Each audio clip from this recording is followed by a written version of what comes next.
Pois boas tardes, moi boas tardes a todos, buenas tardes. Comentar que seguimos con la programación de UNED Life, Deporte y Salud, nuestro proyecto que está destinado pues, a cuidarnos, pues, a fomentar hábitos saludables y también sostenibles. Y bueno, como comenté en otras ocasiones, en este caso pues tenemos 600 inscritos en esta actividad. Ha despertado mucha expectación y quiero agradecerle pues, a todos los estudiantes que confían siempre en la UNED para su formación y a todos los que además se han acercado a la UNED, se han acercado a este maravilloso edificio situado en la Reserva de Biosfera Terras de Omiño para escuchar a nuestra ponente de esta tarde. Pues también muchísimas gracias pues, por darnos este calor de la presencialidad que también siempre se agradece.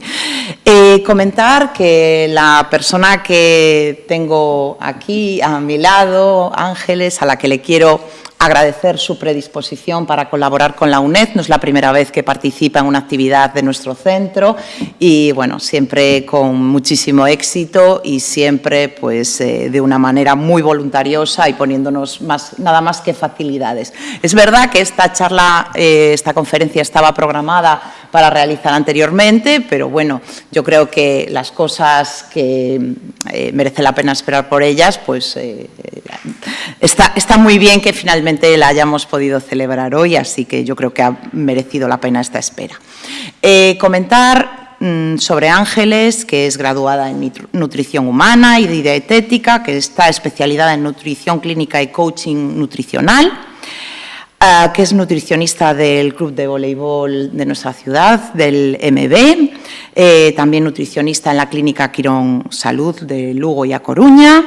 Además, bueno, pues participa con una sección semanal dedicada a la nutrición en Radio Lugo Cadena Ser y tiene una sección mensual también sobre esta temática en el Progreso de Lugo. Ha impartido además diferentes cursos de extensión universitaria pues en nuestra sede en la UNED de Lugo. Y bueno, pues comentarles también a todos que la próxima conferencia que tengamos sobre temas de salud, aparte de la escuela de espalda, recuerdo que vamos a tener la escuela de espalda con un licenciado en Ciencias de la Educación Física, que empezará en el mes de marzo, pero próximamente, en el mes de febrero, tendremos al neurocirujano del Hospital Universitario Lucus Augusti, Pedro Reimunde, que nos hablará también sobre los problemas de cervicalgia y problemas neurológicos pues, asociados a problemas de espalda. Así que, sin más dilación, no sin antes agradecer a todos los presentes pues, que nos acompañen esta tarde y a la ponente pues, el ilustrarnos sobre este tema tan interesante. Bueno, muchas gracias. Gracias, Ana, por contar conmigo siempre y pediros disculpas por tener que atrasar la ponencia ya que estaba puesta para diciembre, pero bueno, una faringitis me dejó sin voz y hubo que atrasar la fecha. Bueno, hoy la ponencia vamos a hablar un poquito sobre las bases de alimentación saludable, más que nada para que tengáis pautas que podáis usar en vuestro día a día. Y nada, sí que os pido que si, como bueno, aquí somos poquitos, presencialmente, si queréis en cualquier momento intervenir o preguntar o lo que sea, pues que por favor lo hagáis. Bueno, no sé si os habéis preguntado alguna vez lo que es la salud, ¿no? Algo de lo que hablamos tanto y que no muchas veces pensamos en qué es. La nutrición está muy ligada con la salud, ya que aunque muchas veces la relacionamos simplemente con el mero hecho de adelgazar, la nutrición se relaciona tanto con la enfermedad como con la salud. Y al final, bueno, pues la salud es el bienestar tanto físico como mental y social de un individuo, y la alimentación no es algo meramente físico, sino que todos comemos de una forma muy social y de una forma muy emocional. Y al final, para alimentarnos bien, la alimentación tiene que ser flexible y también tenemos que tener en cuenta el aspecto emocional y social, ¿no?, de nuestro día a día.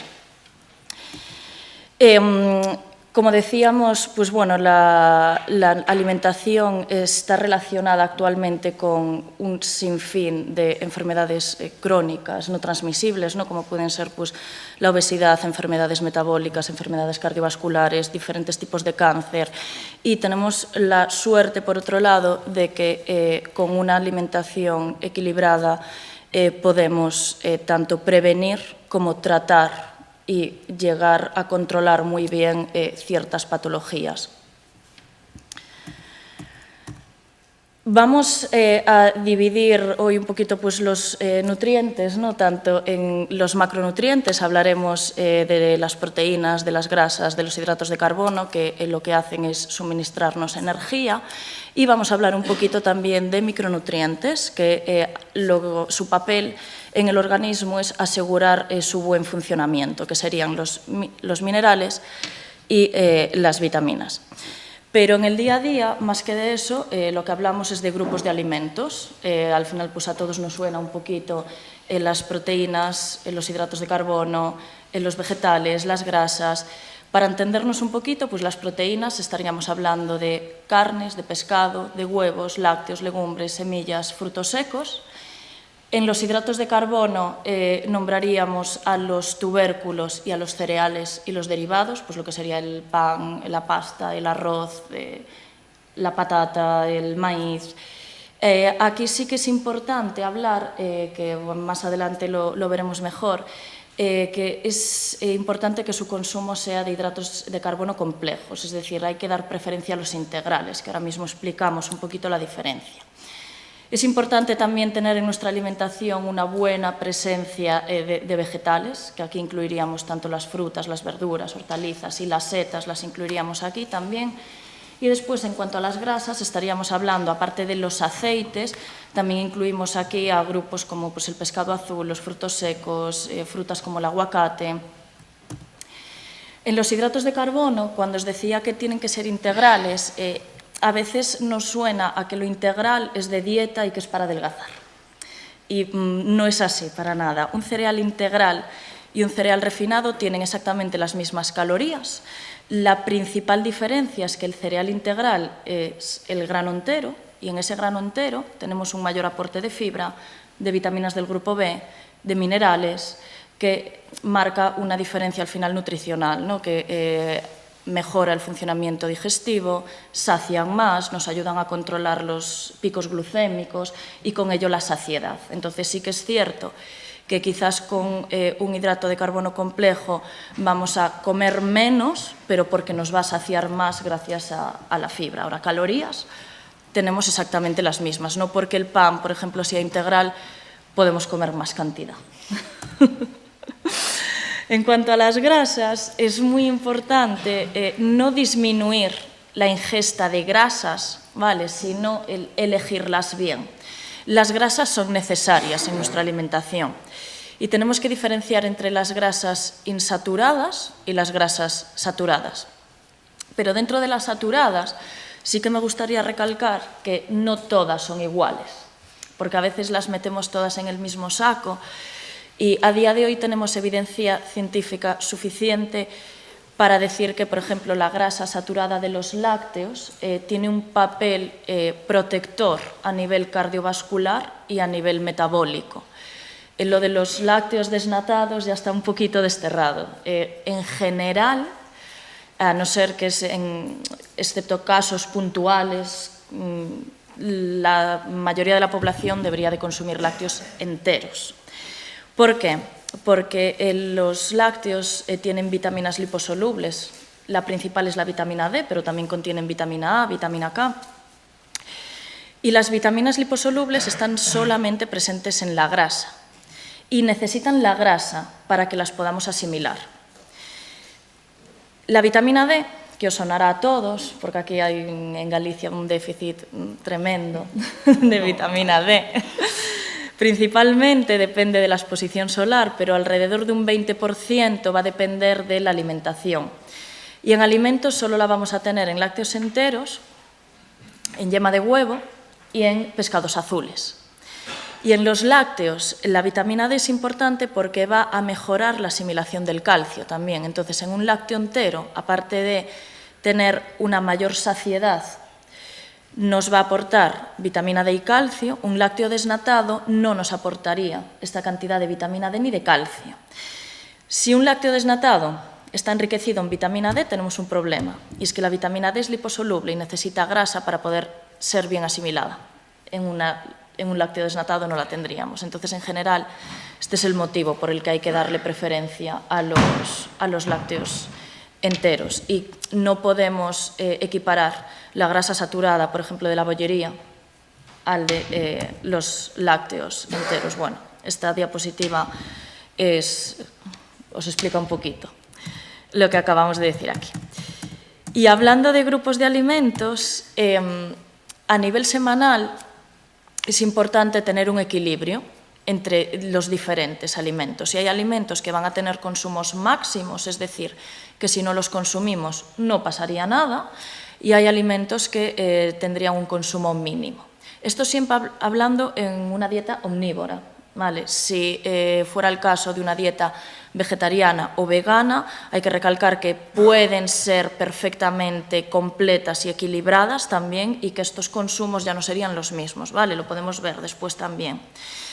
El pescado azul, que en general se le tiene un poquito más de miedo porque tiene más calorías, porque tiene más grasas, es más importante su consumo que el pescado blanco, y precisamente por el tema de la grasa, porque nos aporta grasas insaturadas, que son esenciales, que son cardiosaludables, que son antiinflamatorias, que por ejemplo nos ayudarían a aumentar el colesterol HDL, el bueno, y a disminuir el LDL, el llamado colesterol malo. Deberíamos de consumirlos mínimo 3 veces a la semana. Y veremos un poquito más adelante que no tiene por qué ser fresco, ¿vale? Nos podríamos consumir pescado azul congelado, pescado azul en conserva, luego lo vemos, pero nos podría valer perfectamente. Las legumbres, que las tenemos un poquito olvidadas en la alimentación que tenemos aquí, son consideradas proteínas, aunque también tienen hidrato de carbono. Casi todas las legumbres nos aportan los aminoácidos completos y son una fuente completa de proteína. La lenteja, por ejemplo, no nos aportaría la proteína completa por sí sola, pero si la juntamos con un hidrato de carbono ya tendríamos una proteína completa, ya no habría que suplementar. Mínimo 3 veces a la semana, importantísimas para un buen mantenimiento de la microbiota intestinal, para el mantenimiento del colesterol en valores normales, para poder regular la tensión arterial, por ejemplo, en personas que sufran hipertensión. Nos ayudarían también al control de la diabetes, porque ayudarían a controlar la glucosa en sangre. Las frutas, que no hablamos de ellas antes, mínimo tendríamos que tomar 3 raciones de fruta al día. Y da igual qué fruta sea. El plátano, que tiene mala fama, las uvas, que tienen mala fama, las podemos comer todas. Son mitos, lo del plátano y las uvas. Y esos mitos vienen de que si cogemos una tabla de composición nutricional de alimentos, todas estas tablas están hechas teniendo en cuenta 100 gramos de cada alimento. Si comparamos 100 gramos de plátano con 100 gramos de manzana, efectivamente hay más fructosa en 100 gramos de plátano, pero la realidad es que un plátano de Canarias viene pesando 70, 80 gramos. Y una manzana tipo Golden 180, puede llegar a los 200. Al final el consumo de fructosa va a ser prácticamente el mismo. Y aparte esa fructosa no se tendría en cuenta como un azúcar simple, porque al estar dentro de la matriz de la fibra no iba a producir un pico de glucosa, sino que nos va a provocar una curva de glucosa lenta. 3 raciones de fruta y no 3 piezas. Y la diferencia es que una ración equivale aproximadamente a unos 200 gramos de fruta, que, por ejemplo, si hablamos de mandarinas podrían ser 3, si hablamos de kiwis podrían ser 3 también, si hablamos de manzanas, pues a lo mejor es 1. Las verduras, importantísimas. Mínimo 2 raciones al día, teniendo en cuenta también que cada ración equivale a unos 200 gramos, y no hace falta pesar, simplemente de forma visual tendríamos que asegurar que como mínimo aproximadamente la mitad de nuestro plato sea la verdura, tanto a la hora de comer como a la hora de cenar. Y hablamos de cantidades mínimas, nunca de cantidades máximas. Si tenemos hambre, siempre podemos comer más. La carne roja, aproximadamente un máximo de una vez a la semana. Esto hay un poquito de controversia porque obviamente no todas las carnes rojas son iguales, depende un poquito de la situación personal de cada uno. Es más importante diferenciar entre las carnes procesadas y la no procesada, porque en la carne procesada, que es toda aquella que podamos comer sin necesidad de cocinar, ahí incluimos el jamón, aunque sea de casa, los chorizos, aunque sea de casa, esa sí que es más importante que como mucho una vez a la semana. La carne blanca, en carne blanca hablaríamos pues, de pollo, de pavo, de lomo de cerdo, de conejo, como mucho 3 o 4 veces a la semana aproximadamente. Los huevos los podríamos comer todos los días, que al huevo le tenemos mucho miedo en general. Antes se pensaba que el colesterol del huevo subía el colesterol sanguíneo y no es así. ¿Vale? Es verdad que en la yema del huevo hay presencia de colesterol, pero es un colesterol que no es asimilable por nuestro organismo. Entonces no va a subir el colesterol el consumo de huevo y, sin embargo, la mejor proteína que existe, la proteína por excelencia, es la de la clara del huevo. ¿Qué es importante al consumir huevos? Que no nos sustituyan a otro grupo de alimentos para que permitan que el equilibrio entre el resto de alimentos esté correcto. Pero podríamos comer huevos todos los días y no pasaría nada. Y los lácteos, como mucho, entre 2 y 4 al día. Eso ya hay que especificarlo en función de cada persona. Pero sí es importante que el consumo de lácteos no nos sustituya al consumo de fruta.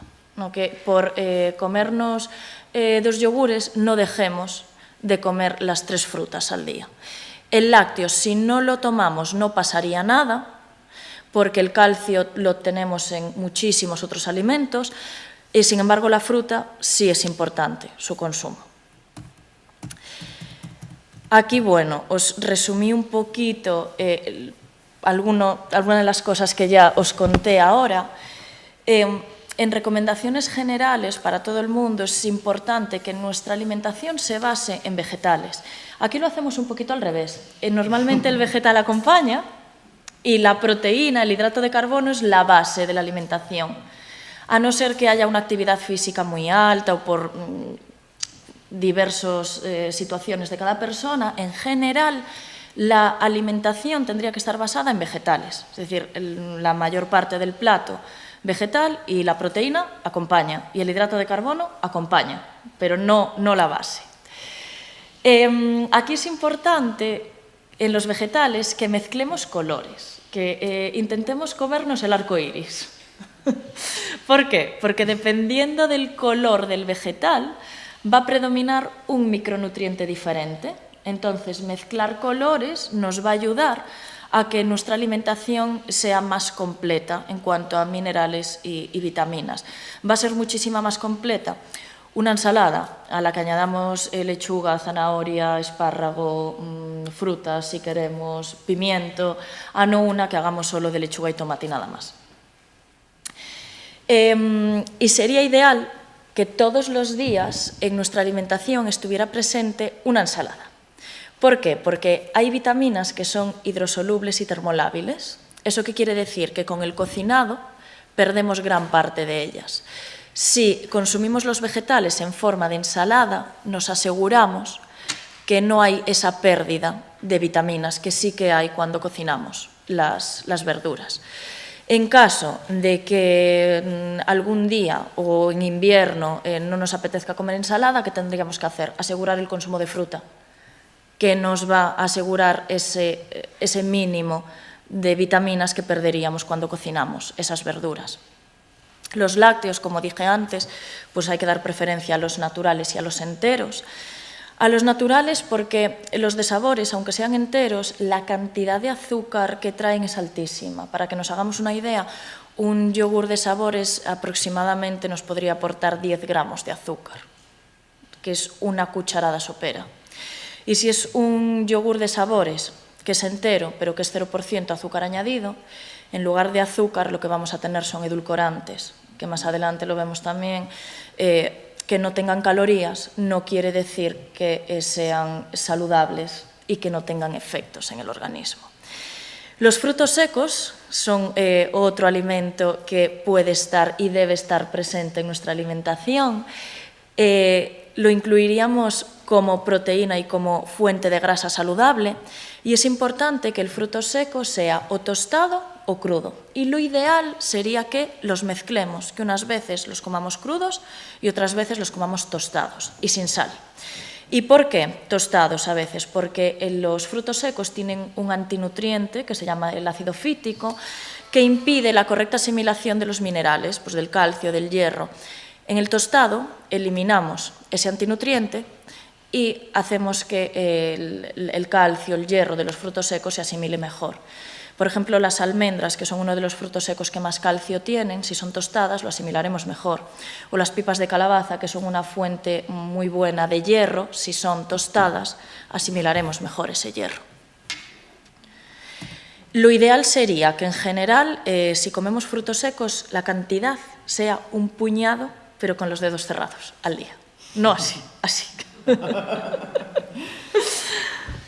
Las semillas, que también son fuente tanto de proteína como de grasas saludables, y son una fuente muy buena de omega 3, que por ejemplo en situaciones como personas que tengan el colesterol alto, los triglicéridos altos, nos van a ayudar a bajarlo.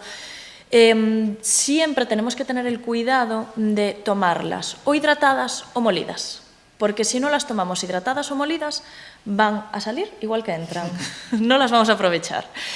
¿Cómo las vamos a hidratar? Muy sencillo, una cucharada la cubrimos de agua, esperamos media hora aproximadamente y se va a crear como una gelatina, y eso nos lo podemos tomar tal cual o añadir en una crema de verduras, en un yogur, y una cucharada de postre al día sería suficiente. Por ejemplo, en personas que sufren estreñimiento es un recurso muy bueno el tomar una cucharadita de semillas hidratadas o molidas al día. En cuanto al aceite, el aceite por excelencia que deberíamos de usar sería el aceite de oliva, pero virgen extra. Importante que sea virgen extra o como mínimo que sea un aceite de oliva virgen. ¿Cuál es la diferencia? Que si es un aceite de oliva sin más, estamos hablando de aceite refinado. Y un aceite refinado se diferencia del aceite de oliva virgen o virgen extra en la cantidad de compuestos bioactivos, como por ejemplo la vitamina E, que son antioxidantes. En un refinado se pierden estas cualidades nutricionales de las que hablamos cuando usamos el aceite de oliva. Mínimo unas 4 cucharadas de aceite de oliva al día tendríamos que consumir en personas en general. Luego, pues en función del caso, podríamos subirlas o limitarlo un poquito más. Después, un recurso que podemos usar también, que es muy sencillo en nuestro día a día, los macarrones integrales, el arroz, la patata cocida fría, el pan duro del día anterior, por el almidón resistente que tienen efecto prebiótico. ¿Esto qué quiere decir? Que nos va a ayudar a mantener en buen estado la microbiota intestinal. La microbiota intestinal, bueno, son millones de bacterias que forman parte de nuestro intestino y que están en relación tanto con el sistema inmunitario como con las buenas digestiones, el ir bien al baño, el no hinchar, bueno, tienen múltiples funciones. Y los prebióticos son la fibra de la que se alimentan estas bacterias, digamos. Si nosotros se la aportamos desde la alimentación, vamos a mantener en buen estado esta microbiota. Entonces, si nos sobra patata, arroz, pan, en vez de tirarlos, los mantenemos en la nevera y al día siguiente los añadimos en una ensalada y matamos 2 pájaros de un tiro ya. Lo que decíamos antes, de que el pescado lo podemos consumir en conserva. Es un buen recurso a la hora de que, por ejemplo, pues llegamos tarde a casa o no nos apetece cocinar o no sabemos qué cenar y queremos cenar algo ligerito, pues la mayoría de la gente aquí tira más de fiambres, de pechuga de pavo, de jamón cocido, que sí que tendríamos que tener un consumo más limitado de estos alimentos, pues si los cambiamos por conservas de pescado, tenemos una opción igual de fácil, pero que nutricionalmente nos va a aportar muchísimo más. ¿En qué nos tenemos que fijar en las conservas? En que tienen que ser o al natural o en aceite de oliva. ¿Qué ocurre? Que en personas que sufran o de retención de líquidos o hipertensión o pacientes renales, no las podemos usar al natural, porque las conservas al natural, aunque por un lado tienen menos calorías, que tengan menos calorías no quiere decir que siempre sean mejores. En este caso, las conservan con más cantidad de sal. Entonces, no sería recomendable para estos casos. Sin embargo, si las usamos en aceite de oliva, las escurrimos bien y no tendríamos mayor problema. Sí que hay que fijarse que, por ejemplo, en el atún, que es lo que más usamos, intentar no usar siempre atún, sino tirar de lomos de bonito, de caballa. ¿Por qué? Porque el atún es un pez enorme y por el tamaño que tiene un acúmulo grande de metilmercurio, que es un metal pesado que provoca toxicidad. Entonces, no quiere decir que no lo podamos comer nunca, pero si lo alternamos con caballa, con bonito, que son peces más pequeños, no vamos a tener el problema del mercurio y sobre todo los niños lo pueden comer, porque sí que es importante que en menores de 6 años haya un consumo cero o cuanto menos de atún. En el caso de las legumbres también las podemos usar en bote y eso nos va a facilitar muchísimo poder llegar a ese mínimo de 3 veces a la semana de legumbre, porque a veces el principal problema con ellas es que no tenemos tiempo para cocinar, no nos organizamos bien, entonces ya directamente las apartamos y no se consumen. Si tenemos botes de garbanzos, de lentejas, de habas en casa, las lavamos un poquito para eliminar exceso de sal y es facilísimo tanto hacer un potaje como incluirlas en ensaladas, en salteados. Y con las verduras, por ejemplo, algo que nos facilitaría también el consumo cuando no tenemos tiempo para cocinar o organizarnos es o usarlas congeladas o también los botes de conservas de verduras. Lavaríamos con un poquito de agua para eliminar exceso de sal y es una opción que nutricionalmente no tendría ningún problema. No sé si os suena este plato, que es muy visual. Cuando antes os hablaba de que la mitad del plato tiene que ser vegetales, aquí nos lo explican perfectamente. Esto es lo que deberíamos de tener como base en general para nuestras comidas y para nuestras cenas. La mitad del plato, como mínimo, de vegetales y después la otra mitad del plato la dividiríamos en 2. Un cuarto del plato estaría dedicada a las proteínas. Sí que sería importante intentar que semanalmente las proteínas animales y las proteínas de origen vegetal estén equilibradas. Las proteínas de origen vegetal serían las semillas, los frutos secos y las legumbres, y las proteínas de origen animal serían la carne, pescado, huevos y lácteos. Y lo ideal sería un cuarto para cada. El hidrato de carbono, propiamente dicho, pues los cereales, los tubérculos, en personas que no hagan una actividad física muy significativa deberíamos de limitarlo a como mucho un cuarto del plato y si no los incluimos tampoco pasaría nada. Porque aunque hablemos de ese grupo de alimentos como hidrato de carbono, realmente todas las legumbres nos los aportan, las frutas lo aportan, las verduras lo aportan. Entonces, no pasaría nada si nos incluyen todas las comidas. Cosa diferente si hacemos deporte o tenemos una actividad física muy alta y sí que tendríamos un consumo mínimo que habría que asegurar de hidrato de carbono. Con el hidrato de carbono sí que es importante que no le tengamos miedo tampoco, porque a veces le tenemos un poquito de miedo y pensamos que si comemos pan vamos a engordar o que la pasta es muy mala. Al final, nutricionalmente son equivalentes, la pasta, el pan, la patata, el arroz. Hay que dar preferencia a los integrales y da igual que los incluyamos al mediodía o que se incluyan por la noche. Podemos cenar macarrones y no nos van a engordar más que si los comemos al mediodía. Eso es un mito, el que los hidratos de carbono por la noche engordan. Lo que hay que controlar es la ingesta diaria, la ingesta total. ¿Vale? Otro método sería el método de la mano.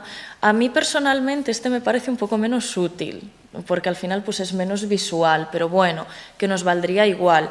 Para frutas y verduras serían las que nos quepan en las 2 manos juntas, para calcular más o menos el tamaño de la proteína del filete que nos vayamos a comer, no más de la palma de la mano, y para los cereales lo equivalente a un puñado. Pero bueno, visualmente y para el día a día yo creo que es bastante más útil el método del plato.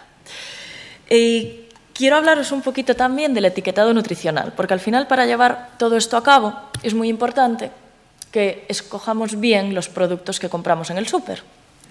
Y es muy difícil escogerlos bien, por no decir imposible, si no leemos las etiquetas. Porque vamos a ver ahora que podemos tener dos productos que a priori nos parecen iguales y que en realidad no tienen nada que ver uno con el otro. Cuando cogemos un producto, vemos muchas cosas y a veces no sabemos bien para dónde mirar primero, ¿no? Porque nos aparece pues, la denominación, los alérgenos, los ingredientes, la tablita nutricional, la fecha de caducidad, la conservación. Lo más importante a la hora de leer una etiqueta siempre es ir a la lista de ingredientes, no ir a la tabla nutricional, donde nos ponen las calorías, las grasas, los azúcares. Eso realmente va a ser necesario muy poquitas veces leerlo. Lo que es necesario siempre es la lista de ingredientes. Y la lista de ingredientes hay en muchos productos que la vamos a tener bastante escondida y con letra pequeña, que nos va a costar. Los ingredientes nos van a aparecer siempre ordenados de mayor a menor. La legislación no obliga a que especifiquen la cantidad de cada ingrediente, pero sí que obliga a que aparezcan ordenados de mayor a menor y eso nos va a dar muchísima información, porque sabemos que si vemos un ingrediente en primero o en segundo lugar va a estar en una cantidad importante, si lo vemos en último lugar no va a ser algo significativo. Es importante también que reconozcamos las palabras con las que nos pueden denominar al azúcar, porque en la lista de ingredientes no nos va a aparecer el azúcar simplemente con la palabra azúcar, sino que todas estas que vemos aquí, todas estas palabras pueden denominar al azúcar. Entonces, cada vez que nos encontremos en los ingredientes con almidones, con palabras terminadas en osa, con jarabes de zumo concentrado, puré concentrado, zumos deshidratados, miel, melaza, la panela, el azúcar de coco, todo esto es equivalente al azúcar. Vamos un poquito por modas. Hace un tiempo estuvo de moda la panela y decían que era muchísimo mejor. Realmente es equivalente al azúcar. Que la panela o que el azúcar moreno tengan presencia de micronutrientes, porque es verdad que tiene presencia pues, de vitaminas del grupo B, por ejemplo, no las hacen más saludables, porque los efectos adversos son exactamente los mismos. Y para llegar a tener un consumo significativo de micronutrientes a partir de consumo de panela, necesitaríamos consumir kilos de panela al día, con lo cual no.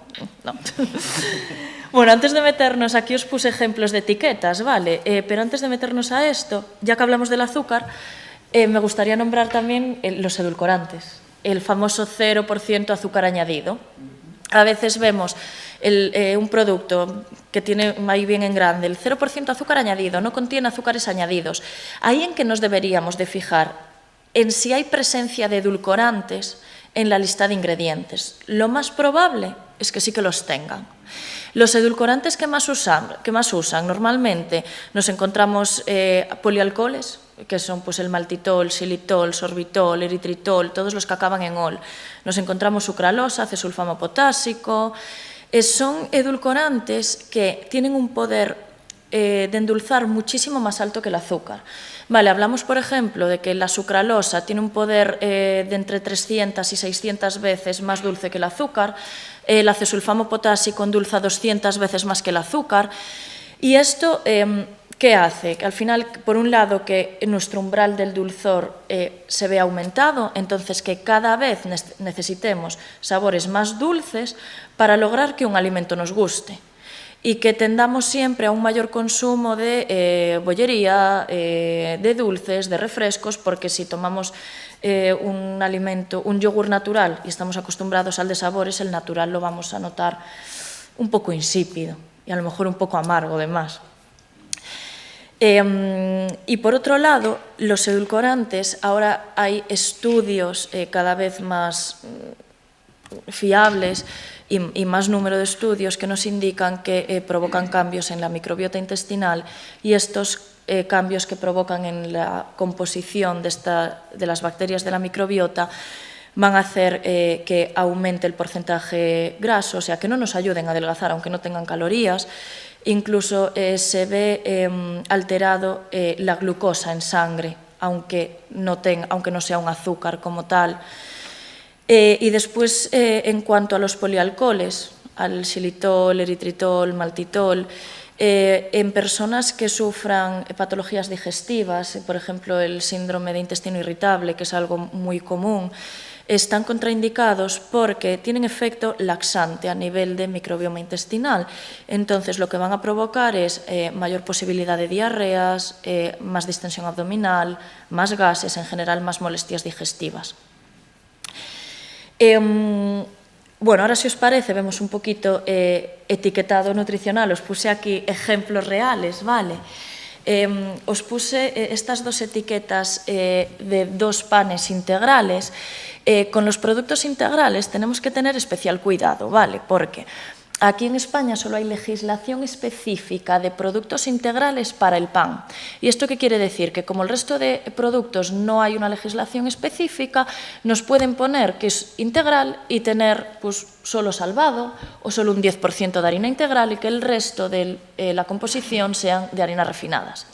Con el pan sí están obligados a poner el 100% de harina integral, pero al mismo tiempo tenemos que seguir teniendo cuidado, porque pueden contener tanto azúcares como aceites comestibles y eso puede cambiar de una forma muy drástica la calidad nutricional del producto que tengamos delante, ¿vale?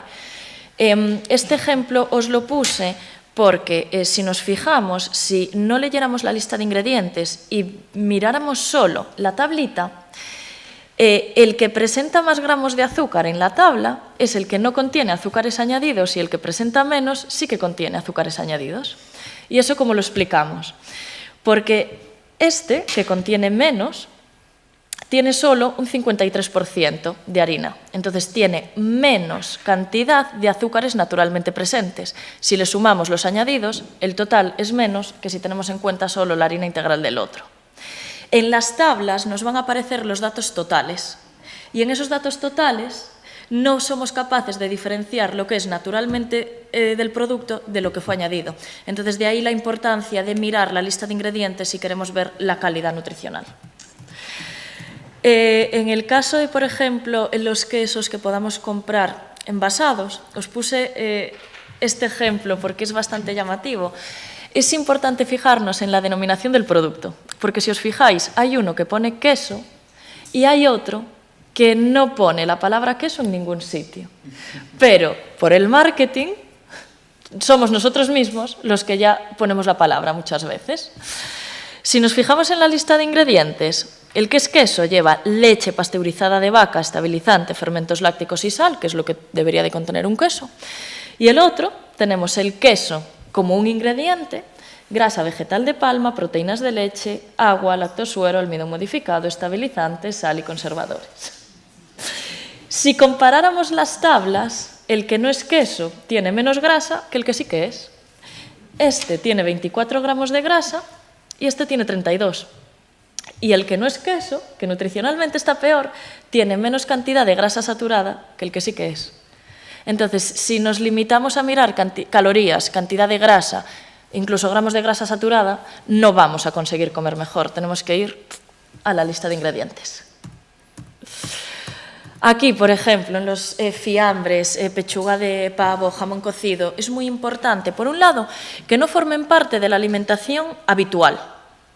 Y por otro lado, que si los consumimos, intentemos comprar productos que como mínimo tengan un 90% de carne y son difíciles de conseguir. Porque aquí vemos, por ejemplo, que si solo hay un 66% de pavo, el 33% restante son otras cosas y ese 33% es mucho.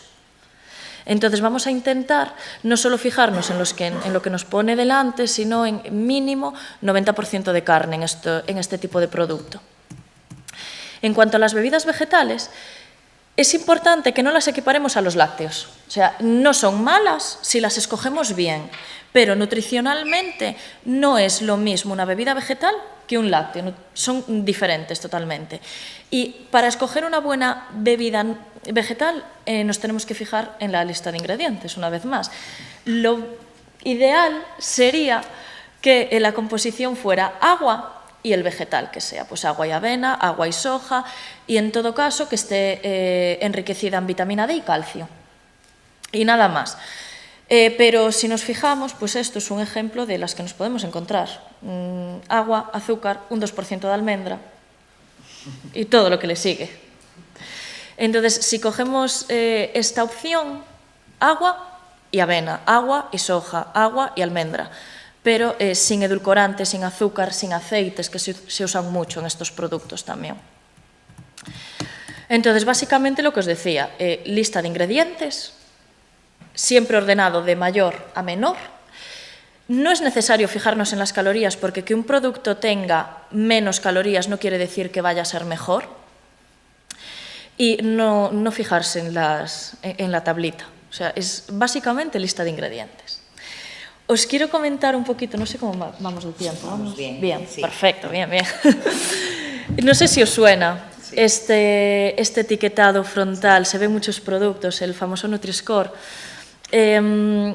No está del todo bien.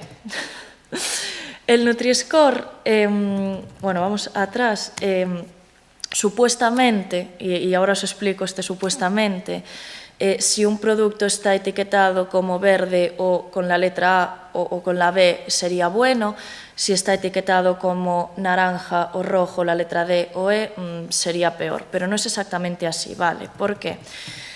Porque la norma que sigue es que tiene en cuenta la cantidad de calorías, de grasa, de azúcar, de fibra, de proteínas y presencia de frutas o verduras en el producto. Si es un producto alto en calorías, alto en grasa, alto en azúcar, le pondríamos el color naranja o rojo. Si es un producto bajo en calorías, bajo en azúcares, alto en proteínas o que tenga presencia de frutas o verduras, iríamos al verde. ¿Qué ocurre? Que un producto puede ser alto en grasas y no ser malo a nivel nutricional, o puede ser bajo en azúcares y bajo en calorías y no ser correcto a nivel nutricional también. Es un etiquetado que está enfocado a que se comparen productos del mismo grupo, es decir, pues un yogur con un yogur y no un yogur con una conserva. Pero aún así, si por ejemplo comparamos un yogur griego natural, va a tener más grasa y va a tener más calorías que un yogur desnatado de fresa, que sea 0% azúcar también, que no va a tener azúcares, va a tener muchísimas menos calorías. Sin embargo, a nivel nutricional es muchísimo más interesante el griego natural que el 0%. Y el Nutri-Score los va a etiquetar al revés. Entonces, si veis este etiquetado, no os guiéis por los colores y id a la lista de ingredientes. Y quiero tocar un poquito también el tema de las modas nutricionales, de todo lo que nos llega por publicidad, por redes sociales, que a veces nos puede llegar a confundir un poquito, ¿no? Mi recomendación es que no hagáis dieta. O sea, al final, pues una dieta, cualquier dieta que lleve nombre, la vamos a empezar y la vamos a terminar. Y cuando terminamos de hacer dieta, ¿qué hacemos? Volvemos a comer como antes y hemos perdido el tiempo, el dinero y la salud en muchos casos. Lo que tenemos que hacer con la comida es aprender a comer y es aprender a gestionarla. Al final nos tenemos que dar cuenta de que vamos a necesitar comer todos los días de nuestra vida, muchas veces al día. Y o lo hacemos bien o vamos a estar siempre con el mismo problema. Y no hay una única manera de comer bien. Al final existen diferentes maneras de comer bien que dependiendo de nuestras necesidades, de nuestros horarios, de nuestra actividad física, de las patologías que tengamos o no tengamos, va a ser diferente. Pero una forma de aprender a comer bien, al final pues, va a poder perdurar. Y os recomiendo que penséis siempre, cuando empecéis un cambio en la alimentación, que penséis si os veis toda la vida comiendo así. Es decir, o sea, yo me veo toda la vida comiendo así o no. Porque si no es algo que os veáis haciendo a largo plazo, no tiene mucho sentido el intentar mantenerlo, ¿no? Al final, bueno, pues nos podemos encontrar con muchísimas dietas, ¿no? Tenemos las dietas disociativas que hace un tiempo estuvieron muy de moda, que son las dietas en las que nos prohíben mezclar diferentes alimentos. Ya sea basándose en colores, basándose en hidratos con proteínas, pero nos prohíben mezclar alimentos. Y al final estas dietas lo que hacen es que a nivel nutricional tengamos déficits. Las dietas hipocalóricas. Es verdad que para adelgazar, si es nuestro objetivo, vamos a necesitar consumir menos calorías de las que gastamos, pero hay muchísimas dietas hipocalóricas que están muy desequilibradas y que al final lo que nos van a provocar es un efecto rebote. ¿Y por qué? Porque si nosotros cuando adelgazamos perdemos masa muscular en lugar de perder grasa, vamos a ralentizar el metabolismo y con el tiempo lo que vamos a hacer es tener muchísima más facilidad de ganar peso. A veces confundimos el bajar kilos con adelgazar y no es lo mismo. O sea, para bajar kilos no tenemos que estar pendientes de la báscula, tenemos que estar pendientes más bien del volumen. 1 kilo de grasa ocupa aproximadamente un 20% de volumen más que 1 kilo de masa muscular. Si nosotros bajamos grasa y subimos músculo, podríamos estar subiendo kilos y adelgazando. O podríamos estar bajando kilos, pero bajando masa muscular y sin bajar grasa. Y no sería adelgazar realmente. Y eso nos haría ralentizar el metabolismo. En personas que han hecho muchas dietas a lo largo de su vida y que esas dietas les han provocado pérdidas de peso muy repentinas con el efecto rebote que viene después, lo que vemos es una ralentización del metabolismo que después es imposible volver atrás y tenemos que estar luchando con un metabolismo lento. ¿Que es posible adelgazar después? Sí, pero bueno, de una forma un poquito más lenta. Y después están también las dietas excluyentes, que ahora últimamente están muy de moda, que son las dietas en las que nos quitan diferentes nutrientes. Ahora mismo, pues por ejemplo, quitar el gluten o quitar la lactosa está muy de moda y no tiene mayor sentido si no hay una razón. Al final, por quitar la lactosa, si no tenemos una intolerancia a la lactosa, no vamos a mejorar. O por quitar el gluten, si no hay una celiaquía, una intolerancia al gluten o una sensibilidad al gluten no celíaca, no vamos a ganar nada. ¿Qué ocurre? Que muchas veces nos quitan el gluten y adelgazamos. ¿Pero por qué? Porque si quitamos el gluten, estamos dejando de comer bollería, estamos dejando de comer dulces, dejamos de comer seguramente mucha cantidad de pan que antes comíamos, pero no porque el pan no se pueda comer, sino porque en la mayoría de los casos la ingesta de pan es muy superior a la necesaria, pero no porque el gluten engorde. Y con la lactosa un poquito lo mismo. Sí que es verdad que hay personas que les sientan mal la lactosa y que no tienen una intolerancia a la lactosa. ¿Esto por qué es? Porque puede haber una intolerancia subclínica, es decir, que nuestro intestino no genere la cantidad de lactasa que necesitamos para digerir la lactosa presente en un vaso de leche. Entonces, bueno, pues que nos genere hinchazón, que nos genere más gases y de ahí sí que podemos sacar beneficio de tomar leche sin lactosa, pero no tendría mayor sentido pues, tomar los yogures sin lactosa, porque la cantidad de lactosa que tiene un yogur no va a ser para nada difícil de digerir. Incluso para personas intolerantes a la lactosa hay personas que pueden llegar a digerir un yogur con lactosa sin mayor problema. El famoso ayuno intermitente. Sí. No existe a día de hoy evidencia científica que nos avale todos los beneficios que le atribuyen al ayuno intermitente. Los estudios que tenemos a día de hoy que demuestran beneficios del ayuno intermitente no están bien planteados. O sea, a lo mejor ahora decimos esto y dentro de un año os tengo que decir lo contrario porque ya tenemos evidencia, pero a día de hoy no la tenemos. ¿Por qué están mal planteados? O bien porque el grupo poblacional que han escogido es muy pequeño, o bien porque a lo mejor si hacemos un estudio en diabéticos con ayuno intermitente, pero esas personas diabéticas se alimentaban mal y las dejamos durante 8 horas al día sin comer, es normal que la glucosa baje.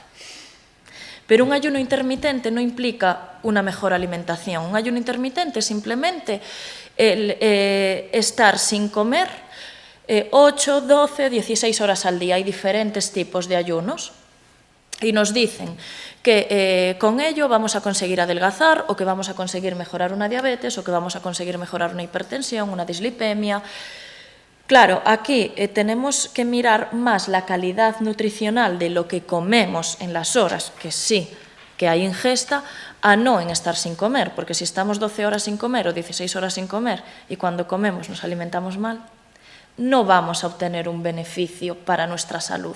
¿Que podríamos adelgazar? Sí, podríamos adelgazar porque el consumo de calorías se va a ver disminuido, pero beneficios a nivel salud no están demostrados.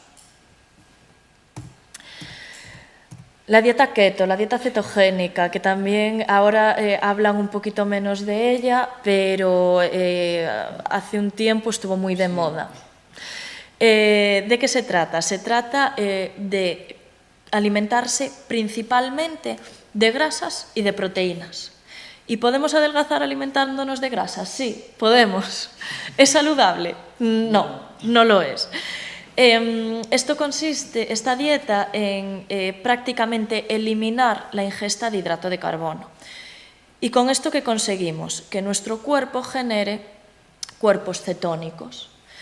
¿Qué ocurre? Que al entrar en cetosis podemos tener efectos secundarios. Pues desde, bueno, los principales, pues podemos notar mal aliento, un pis muy oscuro, que tenga mal olor, la orina, dolores de cabeza, náuseas, ganas de vomitar, mareos, incluso podemos llegar a tener desmayos. Entonces, una dieta keto sin un motivo y sin un control no la deberíamos de mantener en el tiempo y no nos va a dar beneficio. Sí que es verdad que la keto en casos de epilepsia infantil sí ha mostrado beneficios, pero repito, o sea, esto tiene que estar controlado por un profesional, no se puede hacer así como así.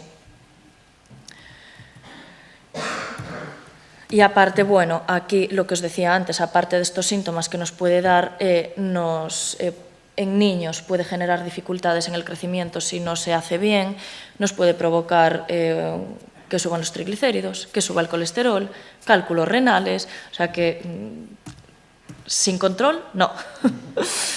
Las famosas dietas detox. Nuestro organismo ya tiene sus maneras de limpiarse. Es decir, a través de los riñones, por la orina, a través del sudor, nuestro organismo ya se limpia. No necesitamos desintoxicarlo. Vale. Es más, hay muchísimas dietas detox, al final lo que pueden provocar es justo lo contrario, que nos aparezcan, por ejemplo, piedras en el riñón. ¿Y por qué? Porque hay muchas dietas detox que tratan de batidos verdes. Y los batidos verdes, pues si metemos una cantidad excesiva de espinacas, por ejemplo, nos podría provocar cálculos renales. No vamos a tomar la misma cantidad de vegetal verde en un batido que si lo masticamos. Si lo masticamos va a entrar en juego la saciedad y la cantidad que comemos va a ser menor que si nos pasamos el día tomando batidos verdes, que no, aparte de provocarnos menos saciedad y el riesgo de cálculos renales, nos van a provocar mayores picos glucémicos y menor saciedad. Después hay que tener cuidado, por ejemplo, con ciertos productos detox pues para eliminar líquidos. Si tendemos a tener la tensión baja y nos tomamos algún líquido para eliminar retención, nos puede provocar que nos baje más la tensión, que estemos más cansados. Si, por ejemplo, es una persona que tenga el filtrado glomerular del riñón un poquito alterado, todo esto nos lo va a empeorar. Entonces, no nos lo podemos tomar a la ligera. Sin supervisión no deberíamos de hacer nada de esto y realmente la mayor parte de las veces no tiene mayor sentido. Y después quiero ver un poquito con vosotros pues, el tema de la suplementación nutricional, ya para terminar, porque es muy habitual que nos suplementemos pues, las vitaminas o el magnesio, un montón de personas que suplementan el magnesio, o que se compran pues, multivitamínicos para mejorar las defensas o para estar menos cansados. Y realmente un suplemento multivitamínico ni nos va a mejorar el sistema inmunitario, ni va a hacer que estemos menos cansados, ni va a hacer que no cojamos catarros.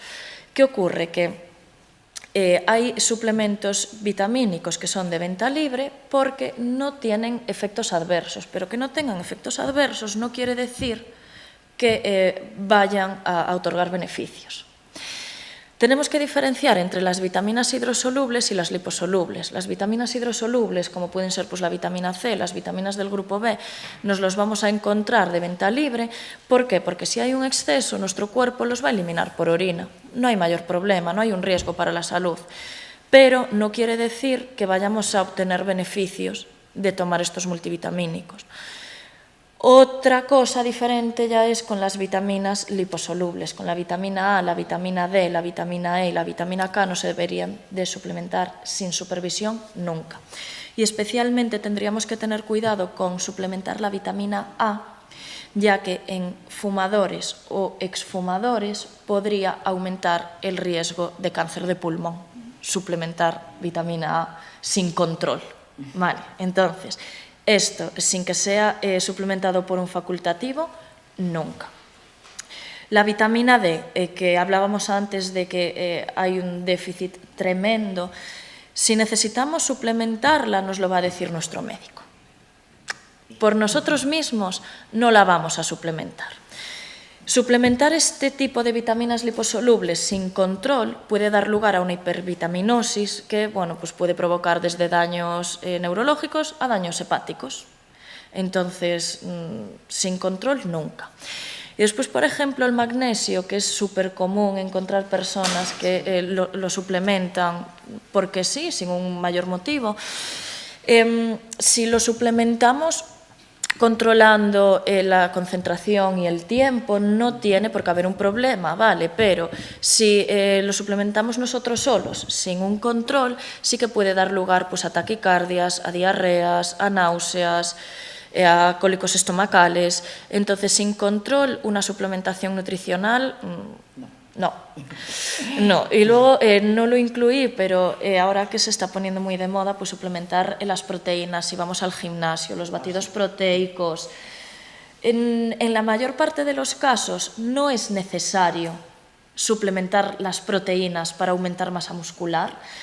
Suplementar las proteínas no nos va a ayudar a adelgazar, no nos va a ayudar a ponernos más fuertes. Y después hay que tener mucho cuidado con el batido de proteínas que escogemos, porque ya aparte de que son productos muy caros, que no siempre merece la pena, tenemos que mirar la calidad de la proteína en ese caso. Y si nos aporta azúcares añadidos y si nos están aportando edulcorantes, que en muchos casos sí, en la mayor parte de los casos, entonces sin control no. Incluso para que nos hagamos una idea, en deportistas profesionales no suele hacer falta suplementarlas tampoco. O sea, pues a lo mejor en casos puntuales, en momentos puntuales, pero a largo plazo no. Y hay un montón de personas pues, que por ir al gimnasio a hacer pesas las suplementan solitos. Y sí que nos puede dar lugar, por ejemplo, pues a problemas renales, a problemas hepáticos. Y esto es un poquito todo, no sé si tenéis alguna duda. Perdón un momentito que le acercan el micrófono porque como tenemos gente que nos está escuchando y aprovecho para comentar a todos los que nos están viendo desde nuestro canal de YouTube que por favor que se suscriban. Digo que también está muy de moda ahora todo lo relacionado con el kéfir. Que si nos podrías decir tú que sí, si es mira, el kéfir nos aporta probióticos. Los probióticos nos van a ayudar a mantener en mejor estado la microbiota intestinal. Entonces, el kéfir, excepto en personas que por causas médicas o por una causa, pues como pueda ser un embarazo, tengan que tener 0% de alcohol en su alimentación, porque el kéfir, al ser un fermentado, nos va a aportar un pequeño porcentaje de alcohol. Sí que estaría muy bien incluirlo en la alimentación. ¿Qué pasa? Que sí que tenemos que mirar qué kéfir incluimos, porque ahora como se puso muy de moda, también tenemos el de sabores, el desnatado, el entero. Si escogemos un kéfir tipo yogur, un kéfir natural, entero, sería una buena opción. También podemos encontrar el kéfir de agua, que también es una buena opción. Sí que, por ejemplo, a nivel digestivo, en personas que sufran de síntomas digestivos como digestiones lentas, gases, estreñimiento, nos puede ser de ayuda. Vale, muchas gracias. También tenemos, bueno, aparte de otra pregunta por aquí, aprovecho también para comentar algunas de las preguntas que nos están haciendo desde el chat de nuestro canal de YouTube. Nos preguntan, por un lado, si Ángeles nos recomienda alguna aplicación que nos ayude a hacer la compra, pues a leer este etiquetado nutricional, y también si alguna aplicación para poder elaborar menús diarios, bueno, pues para una persona, para el día a día, no para hacer dieta, sino para hacer un menú. Sí y no. Bien, vale. Bueno, sí, muchas gracias. Y la verdad que quiero felicitarla porque hacía tiempo que no escuchaba una conferencia tan clara y tan pragmática, que no se enrollasen y que fuese directamente al grano y que se entendiese perfectamente. Bueno, dicho esto, me llamó la atención las conservas escurridas. Por ejemplo, es normal o frecuente hacer la ensaladilla rusa, echar el atún y el aceite de oliva e incorporárselo a la ensaladilla, una parte. No sé si es bueno o no. Quería también saber algo sobre la salazón, el bacalao en salazón, porque a veces se desala tanto, nos aconsejan tenerlo 3 días en la nevera, que después hay que añadir algo de sal para que sea para algo, lo que es un contrasentido. Y quisiera saber, por ejemplo, ya del vino y la cerveza, y el famoso café y los chupitos. Vamos a lo interesante. Los chupitos. Bueno, muchas gracias por tus palabras, en primer lugar. Tema de escurrir el aceite. Si no es un aceite de oliva virgen, que normalmente las conservas, si son en aceite de oliva, va a ser un aceite de oliva refinado, hay poquitas conservas que vayan en aceite de oliva virgen, es preferible escurrirlas y utilizar después nosotros un aceite de oliva virgen o virgen extra que utilizar el de la conserva. Simplemente por eso. El bacalao desalado, era la segunda, ¿no? Vale. El que tengamos que añadir un poquito de sal después, eso va a depender más de nuestro umbral del salado. Si nosotros estamos acostumbrados a utilizar bastante sal, sí que vamos a necesitar salarlo un poquito después, pero sí que es recomendable desalarlo bien porque la cantidad de sal que trae es altísima. Con la cantidad de sal tenemos un problema y es que es mucho más importante lo que nos aportan los alimentos que ya traen sal, como puede ser ese, o como pueden ser las conservas, o productos, pues yo que sé, que utilicemos pastillas para hacer caldo, o salsas del súper, que lo que nosotros añadimos. Si estamos acostumbrados a utilizar ese tipo de productos, vamos a tener un umbral del salado bastante alto y después vamos a necesitar salar más. Vino y cerveza. Café y chupito. No hay un consumo mínimo seguro de alcohol. Realmente no tenemos, o sea, no te puedo decir que haya una cantidad mínima que vaya a ser segura y que no vaya a ser perjudicial para la salud. Entonces, sabiendo esto, cuanto menos mejor. Que si al final todo lo que tenga alcohol hay que intentar eliminarlo. El vino no es cardiosaludable. Los chupitos, peor. No, menos. ¿Y del café?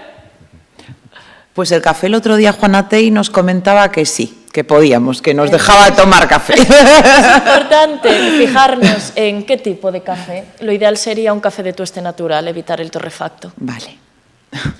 Y se me quedó antes las aplicaciones para comprar o para recomiendo sí y no.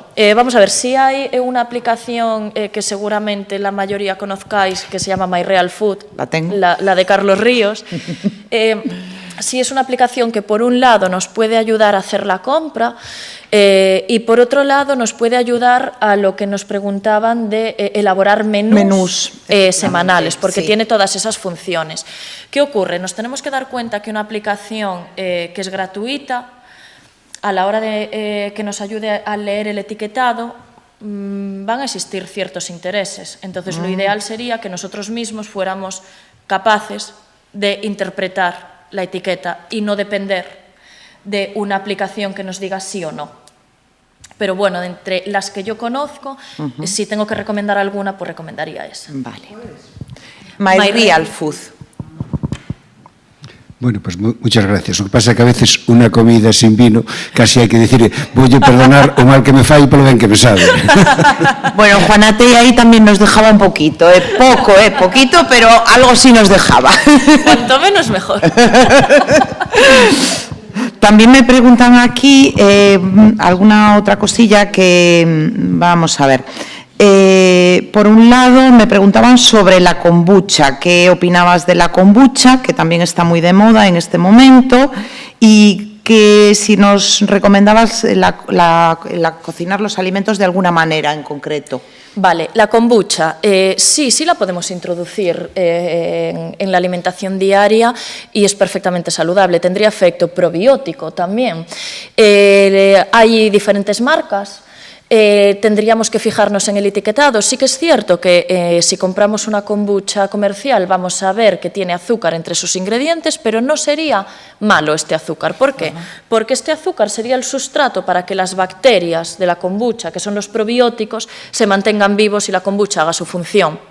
Entonces, que no sustituya al consumo de agua, porque deberíamos de beber agua, pero sí sería una opción saludable y, por ejemplo, pues para sustituir a un refresco, estaría muy bien. Vale. ¿Y cuál era la otra? Bueno, nos preguntaban también... el método de cocinado. Eso, cómo cocinar los alimentos. Lo ideal sería al vapor.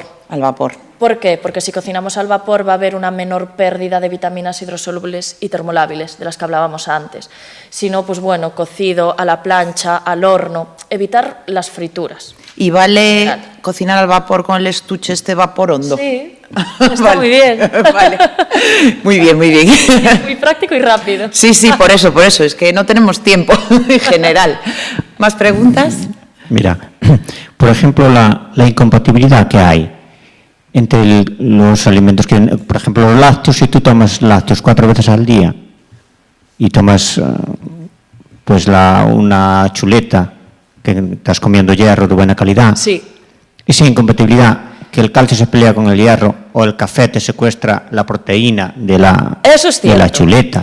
¿Qué ocurre? Por ejemplo, hace falta meterse ahí pues, en una persona que tenga anemia o que tenga tendencia a sufrir anemia. Es cierto que si llevamos una alimentación saludable no nos va a dar mayor problema, siempre y cuando el postre habitual sea la fruta, no sea el lácteo. ¿Vale? ¿Por qué? Porque la fruta nos aporta vitamina C, que va a ayudar a que asimilemos mejor el hierro de las comidas. El lácteo, el vino tinto, el chocolate, el té, el café, lo que va a hacer es que no asimilemos de forma correcta el hierro de las comidas. Tenemos 2 tipos de hierro. Tenemos el hierro hemo y el hierro no hemo. El hierro hemo es el que nos aportan alimentos de origen animal y tiene una asimilación muy buena. Y el hierro no hemo, que es el que nos aportan alimentos de origen vegetal y los huevos, tiene una asimilación mucho más bajita. Entonces, sí que es cierto que ese cuidado es más importante tenerlo con legumbres, con el huevo, con frutos secos, que con carnes o pescados. Si sufrimos anemia o hay tendencia a tenerla, sí lo habría que tener también con los alimentos que aportan hierro hemo. Pero bueno, en una persona que no tenga ese problema y que en general el postre sea la fruta, no va a pasar nada porque de vez en cuando el postre sea un yogur. No sé si te contesté o no. Sí, vale. Muchas gracias. Nos preguntan también por la otra aplicación que también es bastante conocida, que es la Yuka, pero bueno, en principio mejor la de My Real Food. No soy partidaria de Yuka, porque vale. Yuka clasifica los alimentos en mejores o peores teniendo en cuenta la tabla nutricional, no teniendo en cuenta la lista de ingredientes. Correcto. Y el My Real Food se basa, pues si tiene mucho sal, mucho azúcar. Efectivamente. Sí, yo quería hacer una pregunta. En cuanto a la jalea real, ¿se podría considerar como un ¿O un aditivo o algo así para estados antes del invierno, en primavera? ¿Cómo se podría...? Sí hay evidencia, sí hay estudios que nos dan evidencia sobre que la jalea real podría beneficiarnos a nivel de sistema inmunitario. Sí que es cierto que tendríamos que escogerla bien y tener en cuenta que si la vamos a tomar en la mayor parte, o sea, las mayores partes de marcas comerciales, lo que vamos a tomar es una cantidad altísima de azúcar con la jalea real, porque si no, no hay forma de tomarla, digamos. La jalea real unida con própolis. Sí, y el própolis también tiene evidencia, sí tenemos evidencia. ¿Qué pasa? Si, por ejemplo, estamos ante una persona diabética, pues no, porque sería mayor el riesgo que el beneficio. En una persona sana que la quiera incluir, sí podríamos. Para reforzar el sistema inmunitario siempre que se fuera con esa idea, ¿no?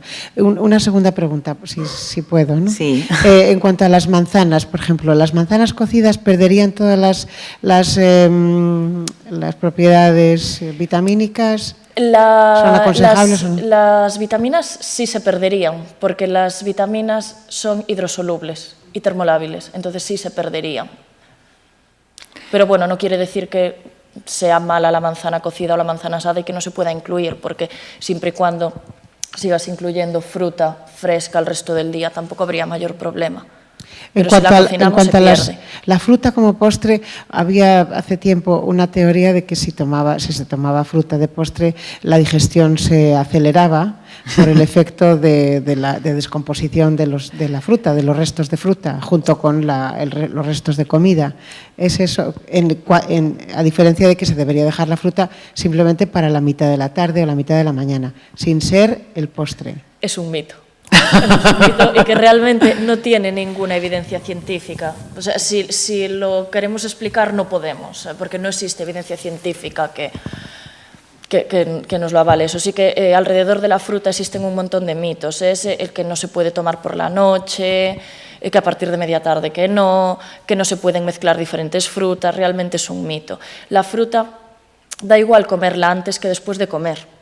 A veces también se recomienda comerla antes, pero si nos la recomiendan comer antes va a ser simplemente porque si te comes la fruta antes de comer, comerás menos. Pero no porque sea ni mejor ni peor. Pero el postre por excelencia sería la fruta. Bueno, tengo aquí una batería de preguntas, voy a hacer un resumen breve. A ver, por un lado, una pregunta filosófica que nos dicen si el azúcar es la droga del siglo XXI. Podría ser. Podría, ¿no? Realmente, ¿cómo contesto eso? Sí que genera cierta adicción, podríamos decir. Y es muy difícil ir a hacer la compra y encontrar productos sin azúcar, siempre y cuando vayamos a productos. O sea, porque hay que diferenciar entre alimentos y productos, que no es lo mismo al final. Y el azúcar sí, pues se lo añaden a todo, ya no solo para dar sabor, sino muchas veces como aditivo. Correcto. Nos preguntaban también, bueno, por los cafés de cápsulas y por el Nescafé, si es recomendable o si mejor utilizamos otro tipo de café. En el café de cápsulas tendríamos que mirar en la lista de ingredientes que la tienen, qué tipo de café es. Si es porque solo sí café. Que hay café de cápsulas que es café de tueste natural, hay café de cápsulas que es de torrefacto, hay café de cápsulas que va con la leche en polvo. Claro. Depende de eso. Y el Nescafé, sí, sin mayor problema. Se puede tomar. Lo quitamos todo. Muy bien, muy bien. También nos preguntan sobre el omega 3 como complemento. ¿Cuál es tu opinión sobre este asunto? En la mayor parte de los casos no es necesario. Vale. Si tenemos una alimentación equilibrada, podemos aportar la cantidad necesaria de omega 3 mediante la alimentación. Y hay que tener cuidado con los suplementos de omega 3 que se utilicen, porque si es un omega 3 que fue sometido a tratamiento térmico, no va a ser lo mismo que tratado en frío. Correcto. Aquí también nos preguntan sobre el consumo de kéfir, bueno, que lo está haciendo en casa, rellenando con leche entera, si podría tomarlo una embarazada. Una embarazada lo preferible es que no, Vale. porque en embarazo el consumo de alcohol tiene que ser 0 y el kéfir tiene un porcentaje muy pequeñito, pero sí lo tiene. Entonces Vale. lo ideal es que en embarazadas, pues en lugar de kéfir, yogur. Y si es necesario hacer una terapia con probióticos, pues ella sola no, pero el profesional Pero que pregunte lo tenga que hacer, a su se puede nutricionista. hacer, efectivamente. Muy bien. Y por último, bueno, aquí también nos preguntan si perdemos calcio con la natación. Yo esto ya me parece... Ay, sí, que no lo puedo contestar. Yo en mi vida lo había escuchado, ¿eh? No lo sé, yo tampoco. Y ya la última pregunta, y bueno, luego te voy a hacer yo una también, que yo también quería hacer una pregunta a todo esto, porque es que os comentaré que esta tarde, este mediodía, mi padre leyó la entrevista de La Voz de Galicia y dice, oye, que tú por la tarde tienes una conferencia, y dijo la ponente que es mejor la leche entera y los lácteos enteros. Y yo, bueno, tú tienes el colesterol alto, vamos a preguntar. Hay un poquito de controversia con el titular, porque es verdad que los lácteos enteros son mejores que los desnatados. Correcto. Personas con colesterol alto pueden tomar lácteos enteros siempre y cuando el resto de la alimentación esté controlada, porque para controlar el colesterol hace falta también controlar la ingesta de ácidos grasos insaturados y hace falta también controlar la ingesta de fibra, no solo de la grasa saturada. Y los lácteos enteros también pueden tener cabida dentro de una dieta de adelgazamiento, pero no quiere decir que los lácteos enteros engorden menos que los desnatados, que fue lo que salió hoy. Muy bien esa aclaración, pero que ya se la transmito a mi padre para que le quede todo claro. Y bueno, pues yo creo que, no sé si me queda alguna pregunta, porque la verdad es que, aparte de felicitaciones... Ah, sí. Sí, yo quería hacer una pregunta. A ver, por supuesto, solo faltaba. Yo es con relación a los productos integrales, ¿no? Y en este caso concreto, con referencia al pan, que sí que está regulado, ¿no? Tiene una legislación específica, como ha dicho. Y claro, aquí se ha centrado con relación al etiquetado en cuestiones de supermercados, por ejemplo, donde es fácil que los productos... Fácil no, todos tienen una etiqueta.